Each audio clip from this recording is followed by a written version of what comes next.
হয়, মই বৰ্তমান উপস্থিত আছোঁ বাক্সা জিলাৰ জাৰতলুক গাঁৱৰ এগৰাকী নৃত্যশিল্পীৰ ওচৰত, যিগৰাকী নৃত্যশিল্পীয়ে 1972 চনৰ পৰা বিভিন্ন নাট্য জগতৰ লগতে যাত্ৰা দলত অংশগ্ৰহণ কৰি সুনাম অৰ্জন কৰিবলৈ সক্ষম হৈছিলে। সেইগৰাকী শিল্পীৰ আজি মনৰ কথা আমি জানিবলৈ চেষ্টা কৰিম, কিয়নো 1972 চনৰ পৰা তেখেতে বিভিন্ন যাত্ৰা দলৰ লগতে নাট্য দলত অংশগ্ৰহণ কৰি সুনাম অৰ্জন কৰিছে, যদিও এতিয়া প্ৰায় 70ৰ দেওনা পোৱা এইগৰাকী শিল্পীয়ে পোৱা নাই শিল্পী পেঞ্চন। মই পোনে পোনে তেখেতৰ পৰা জানিবলৈ চেষ্টা কৰিম কেতিয়াৰ পৰা তেখেতে এনেধৰণে নাট্য জগতত প্ৰৱেশ কৰিছিলে আৰু কেনেধৰণে সুনাম অৰ্জন কৰিছিলে। নমস্কাৰ, মই 1972 চনৰ পৰা আমাৰ জাৰতালুক গাঁৱত তাতে যাত্ৰা থিয়েটাৰ কৰিছিলোঁ। যাত্ৰা থিয়েটাৰ কৰি তাতে প্ৰায় মই 3-4 বছৰ 5 বছৰ কটালোঁ। তাৰপিছত নদীৰ সিপাৰে গৈ হাকটা বালাবাৰী তাতে 3 বছৰ কৰিলোঁ। তাতে নৃত্য পৰিচালনে নিজে গায়কৰ কাম কৰিছোঁ।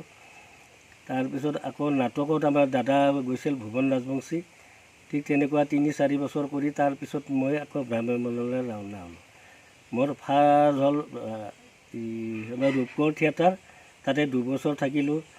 তাৰপিছত আকৌ নটৰাজত 2 বছৰ থাকিলোঁ। তাৰপিছত বিশ্বজ্যোতি থিয়েটাৰত থাকিলোঁ 2 বছৰ। তাৰপিছত আকৌ ৰাজলক্ষ্মী আৰ্ট থিয়েটাৰত থাকিলোঁ 2 বছৰ। তাৰপিছত সুৰদেৱী থিয়েটাৰত থাকিলোঁ 2 বছৰ। তাৰপিছত ইন্দ্ৰধনু থিয়েটাৰৰ হাতীগড় চাৰিআলি গুৱাহাটী তাতে থাকিলোঁ 2 বছৰ।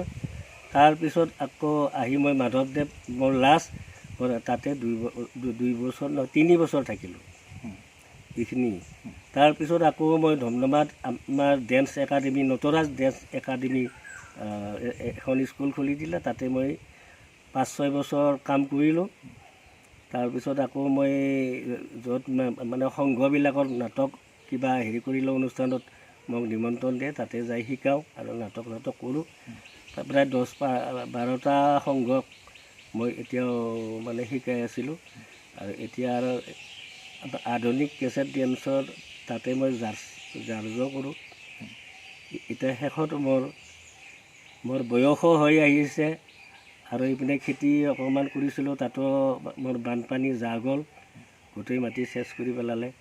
এতিয়া মোৰ অক্ষম, মই এতিয়া ঘৰতে এনেকৈ আছোঁ আৰু। কেনেদৰে চলি আছে আপোনাৰ বয়স? মোৰ বয়স প্ৰায় 70 বছৰ। জীৱিকা কি আপোনাৰ? মোৰ জীৱিকা এতিয়া একোৱেই নাই। মই খেতি পথাৰত অকণমান হেৰি কৰিছোঁ, লাগি ভাগি আছিলোঁ। তাৰপিছত এতিয়া কেনেবাকৈ আৰু মোৰ ল'ৰা এটা বাহিৰত থাকে, সেই ল'ৰাটোৱে অকণমান ঘৰখন